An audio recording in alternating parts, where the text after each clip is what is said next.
the next generation of text analytics, and I will try to cover a couple of new enhancements that you're already aware of, just to highlight the use and the goodness of having new capabilities around machine learning, deep learning, and maybe around artificial intelligence as well. And then finish with a couple of use cases that we applied these techniques for. Is anyone using machine learning for text analytics in the room? I'm just wondering. Cool. So it's increasing more and more. And I would like to start with some facts, some numbers that I'm sure you are familiar with, just to highlight that the text, the human-generated text, is increasing exponentially. So since I started talking, there has been like 510,000 posts on Facebook and like hundreds, thousands of emails generated by humans. So this is just to confirm that I think we are all in the right place, because text is the future. It will only grow exponentially. And the market is growing together with data, and the requirements are changing. So it's good to have the rule-based approach, but the automation is becoming more important in terms of the machine learning processes as well. So we see a hybrid approach right now, hybrid process in NLP and machine learning, hand in hand. Human input is always important. It will always be important, knowing the context, knowing what you are looking for. But especially when you are searching for the unknown, machine learning methods can help a lot, because they can come up with some trends or clusters that we are not aware of. And when we move into deep learning and other algorithms, then the known, search for the known becomes important, but especially when the accuracy is important, or to avoid the false positives becomes important, then they can take place more. So just to cover a couple of things, we can start with the evolution of artificial intelligence. I'm sure you are all familiar with this approach to this flow as well, like neural networks were in the core of artificial intelligence also in the past, and it's been there for ages, since 50s. And we had this machine translation and ontologies also in the past. Since 1980s, machine learning has become more and more important with the invention of backpropagation and new algorithms and applications, and also the improvement in the technology, right, in the usage of new resources on the database side, or the uses of CPUs together with GPUs. All these technologies could help us to move into a more complex domain, also for text. And now in the present day, we talk about deep learning algorithms, really complex neural networks to process text, and especially for classification type applications, and cognitive systems, being able to interact with machines in a more human-like way with dialogue systems, or applying sequence models to monitor, to have a kind of a memory in the communication with the machines and devices. And I would like to highlight three key approaches in terms of the automation and the use of machine learning that we see. The first one, entity extraction, that's the trivial process, the core of text processing. And rule-based approach can be very powerful, especially as if you know the taxonomy, if you know what you are looking for, and you can write those complex rules. They can be very powerful, and they can easily outperform sometimes the machine learning algorithms.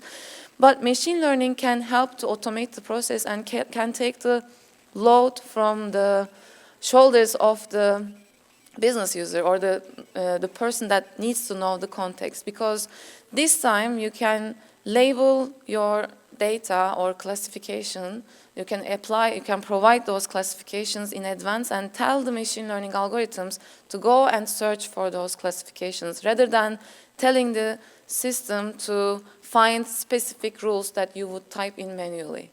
So both can be very powerful, I believe. We can use them together, hand in hand. On one side, the workload is on the business context definition. You need to know what you need to search for, and you can make it really powerful. On the other hand, you don't need to do that anymore. You don't need to know the business knowledge, maybe, that much, but then you need to have the labeled data. So the workload moves into the labeling process, which is a very manual and time-consuming process, but if you have some system in place, or you can extract those labels automatically, the rest would be quite fast in terms of the deployment of those models. The other thing is the automated rule generation. And what we mean by that is we can process the documents and then applying some translations in the vector space, like using singular value decomposition or LDA type methods, you can find the topics, the clusters automatically in the data without explicitly saying anything, like in an unsupervised approach. So we can detect some trends that were not so obvious, that were unknown, and then start from there and drill down into the details. And if it looks like it is something interesting, we can convert them into a rule set automatically. So this automation can provide a good insight in terms of detecting unknown patterns, like in a fraud case or in an alert generation case in a manufacturing environment where you don't know exactly what you're looking for, but something new pops up, and you can trace it in time by using these methods. And finally, we can talk about the goodness of deep learning algorithms. They are fairly new. In the last 10 years, we started to talk more about CNNs, convolutional neural networks, recurrent neural networks, and they can be very powerful because they can be extremely accurate. And the good side is having the accuracy. On the other side, and the other side of the medal, you need to say that it's hard to understand what those models are doing. But if our focus is only accuracy, that might be good enough. And they can be really good to classify for classification purposes or doing speech recognition or language modeling in order to detect the patterns in the data. And the combination of all of these techniques can provide us a comprehensive solution. And in that solution, we talked about the scale of the data. It's increasing, the market is increasing. So we need to bring different sources together to have a better and complete solution. And that could include rules and machine learning or deep learning algorithms to come up with better classification or suggestion. And that could also include a flexible framework, including the data pre-processing, the discovery part, and the deployment, because the deployment becomes even more important if you need to work in a speedy environment and get the results quickly, depending on the use case. And the other thing is the skill sets in the market. It's getting harder and harder to find the right people because the requirements, the demand is increasing. According to McKinsey reports, although we have many data scientists, increasing a lot because it's becoming a more popular domain to work in, also text analytics. The requirement, the demand in the organizations is increasing also exponentially. So the gap is only increasing more, although we have more people on board. So that's why having a collaborative environment and being able to pull different people with different skills is becoming more important. Or like you might have people that knows a certain language, being able to have open APIs that could make people work through different languages but using the same environment in a collaborative process, that's becoming also important. And the governance of the models in order to see the impact of the deployment in production and then how we can monitor it and make it even better, improve in time, or see the degradations in time in order to take actions. And I would like to go through some use cases related to those applications, those approaches. One is around regulatory analysis in government. So in this project, we identified the regulatory documents, reports, and found the topics, the common topics generated automatically and created some clusters around those topics to find, for instance, the prescripticity or the use of technology, like outdated technology. That was one of the focus areas. So which regulations are still referring to outdated technologies? We could find those rules generated and trace them in time. And finally, these could be used for interacting in a chatbot environment. Another use case was in quality assurance in manufacturing. That was a farm creating dairy products. And they analyzed the complaints from the customers, and using auto-generated topics, auto-generated clusters, they could discover some new complaints that they were not aware of.